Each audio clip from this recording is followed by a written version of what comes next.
everyone. Today I'm going to be reading a book called aloud, the Tapajós, illustrated by Fernando Villela, translated by Daniel Hahn. We always wake up real early. We have banana porridge for breakfast, and when we hear the motor of Z's boat in the distance, we grab our knapsacks and race over to the ladder. It's time to go to school. Bye, Pa.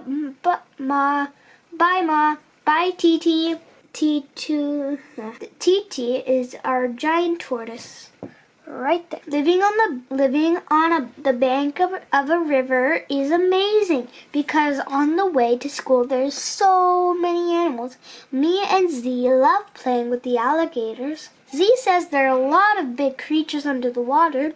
That is correct. Ooh, I've seen these before on TV. And that we don't even see, and that they hang around real close to us, just waiting for somebody to jump in. When the porpoises appear, Ain makes a big fuss about them, and they leap around and put on an amazing show. The boat takes us across the whole village. Is there some kind of celebration at the church tomorrow? I ask Z. Yes, he answers. There are going to be 8 weddings.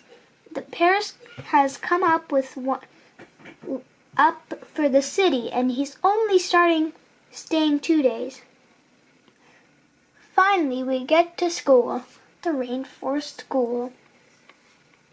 At the end of the class, the sky turns dark. Winter's come, somebody shouts.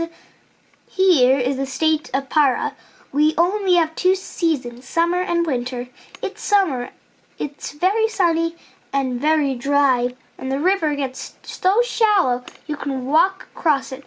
But in the winter, it rains a lot. Every day, non-stop. Look at that rain and thunder. Now it's really raining. We head back home in a downpour. Z takes everybody the church. The church is empty now, and the oxen are getting onto the boat, ready for the big move. Ma and Pa have already taken everything out of the house and put it in Uncle Pedro's boat, even my guitar. Hey, careful with that table! Get yourselves ready, kids. We're leaving in 10 minutes. It's like this every year. When the first rains come, the whole village moves. People take everything. Stools, tables, chickens, oxen, hammocks. The only thing they leave behind are their houses themselves. Many hours later, the rain stops and we reach dry land. We unload everything from the boat and we put the ox cart. We still have a long road ahead.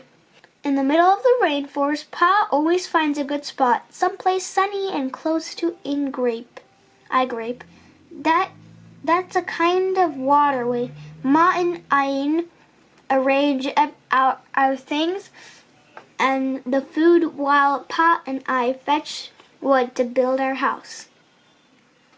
After the walls have gone up, the women gather a load of straw and make a roof, which we tie together nice and tight so that not a drop of water will come in. That's when realizes we've forgot someone. Ma, she cries, we need to go back for Titi. It's too late, child, says Ma. It's not till summer comes again. That night, Inez said, Titi's going to starve, Kuya. She says to me, and he doesn't know how to swim. I wish we could go fetch him. So I think for a moment, and then I have an idea. Hey, I've got it. Let's sneak out right now. The sun is starting to rise as we untie the boat. We row all day long. At the end of the day, we arrive at the village.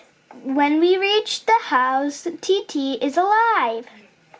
On the roof, but behind him is a giant anaconda. Don't go, Kaya, cries Ine. The snake's gonna eat you. I've got to save Titi. He's gonna die, I say, climbing up onto the roof.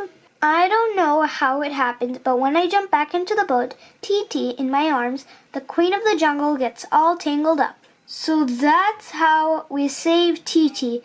He's happy and we are ever happier than he is. Of course, we don't know how mad our parents are going to be when they see us. I hope you enjoyed this book, and I hope to see you in my next video. Thank you for watching. If you like this video, please subscribe to our channel, comment your opinion, and give a thumbs up. I'll see you in our next video. Bye!